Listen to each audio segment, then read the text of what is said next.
idly ho.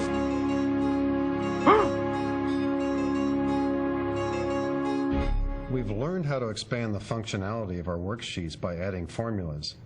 There are some limitations there, however. Sometimes we need to use formulas that are much more complex. Excel has what are called functions. They're built in. There are many of them. They let us do things that formulas can't always handle. Let's take a look at a few of the more frequently used ones.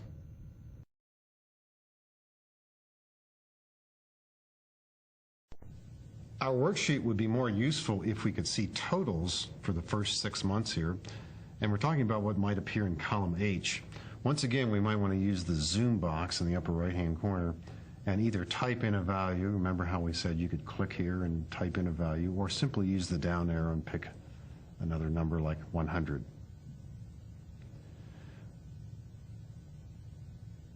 On the right side of this information, in column H, let's put in the word total right here. And immediately below that, we'd like to put in a total for the first 6 months of sales. Excel has a number of different ways to enter information here. First of all, based on what we know so far, we could type a formula that begins with equal sign and then B2 plus C2 plus D2 plus E2. I don't think I have to finish this. I think you see the problem here. Surely we could finish this, but what if it's 12 months? What if it's 24 months? This is not really the best way to do this. I'm just going to hit escape. Built into Excel are a number of functions, and probably the most commonly used function of them all is called SUM. Functions begin with the equal sign also, and there is a way to look them up as you build them. I'm going to type this one in because it's so widely used. You might be using it this way also. We'll also show you a faster way to do this. If we're typing, you type equal sign SUM, left parentheses, and with the mouse, and I know this means switching hands, but if we now, with the mouse, highlight all the cells, and you can do this right to left or left to right, January through June. Now, as you use the mouse to highlight cells, the formula that you're building is already taking shape. And as we look at this, it says equal sign sum B2 colon G2. A common notation. Remember, we didn't type anything here. We just used the mouse to highlight the cells. This means B2 through G2. Let's add up the contents of all those cells. Now, in a very formal way, you need to put in a right parenthesis, but whenever you're writing a function or a formula with a single set of parentheses on the extremities, you don't need to hit the right parentheses. So let's hit enter, and surely we have an answer here, 1630. And this is the total of these cells. Now, built into Excel, and something you might have noticed already, toward the bottom of your screen, anytime you highlight more than one cell where values exist, you'll see a total here, 1630. That verifies what we just calculated here. Now, this value, by the way, let's just highlight any two cells. Those two cells add up to 525. What's the first quarter sales? 505. Second quarter overhead? 950. We see this at the bottom. This value that we see here, by the way, will be the sum unless we hit the right mouse button and choose a different capability, for example, average. Actually, it's called a function. So the average of these three is 316.66. The average of these three is 375.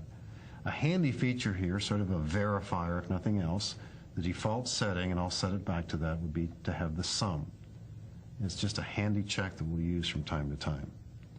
Actually, what we typed here was a function. Like a formula, it's arithmetic, it performs addition in this case. What does it do? It adds up the contents of the 6 cells to its left. If we were to take this function and copy it into this cell, and here, what would it do in each case? It would add up the 6 cells to its left. So, once again, we could be, this time, dragging downward. We could do this. Now, do we want to do this for all cells? Well, let's do it anyway and then discuss what happened. Is this what we want? What does it say? It's the total of the 6 cells to its left. Sure, that makes sense. How about profits? Yeah, same idea, that makes sense. But how about this one? Does that number have any meaning, that 820? Not really. And do you add percentages like this? No, you really don't. Nothing is proven there. So sometimes when you're copying formulas, I mean, there's this urge sometimes to copy them as far down one column as you have entries in the next, but in this case, there was no real need to show this information. It's meaningless, we'll just delete it. In typing in the sum function, we use the function that's probably the most widely used one in Excel. In fact, you might find yourself using it so often that you're tired of typing it. Well, Excel has a built-in toolbar button especially for totals. It's called the Auto Sum button. Let's take a look at how it works. Let's erase these 3 cells and then try this Auto Sum button. Imagine we're back at cell H2, we're about to enter a total. The Auto Sum button is in the standard toolbar. Looks like the Greek letter sigma. It's called Auto Sum. If you position the active cell where you want a total and you click on the Auto Sum button once, you get a preview of what it's about to do. And surely in this situation, what it's about to do is exactly what we had typed in earlier, namely equal sum of B2 through G2.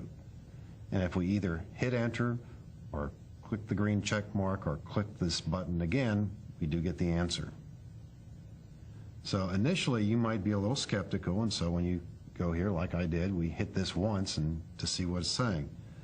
After a little bit though, however, you'll get more confident and you might just point here and double click on this button to get the answer. Then we could drag down using the fill handle to get the same answer here as we did before.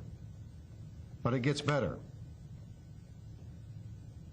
First of all, had you highlighted these cells here, in other words, all the cells you want to add up plus an additional one to hold the total, if you click on this button once, you get an answer.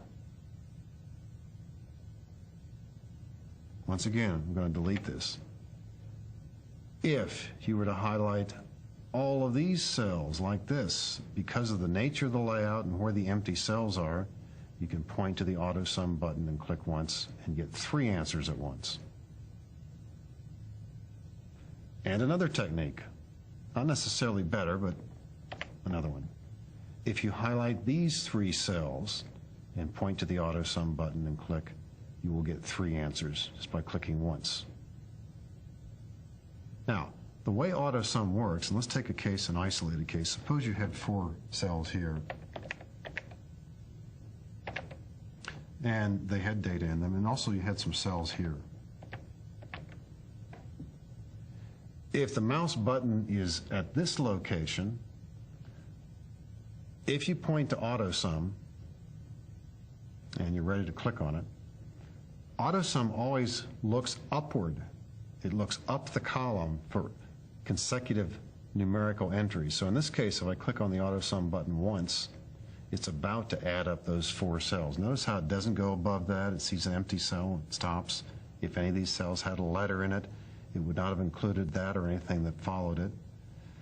If this is indicating a location that you don't want it to perform its operation on, you can just, by using the mouse, highlight the other cells and then hit enter.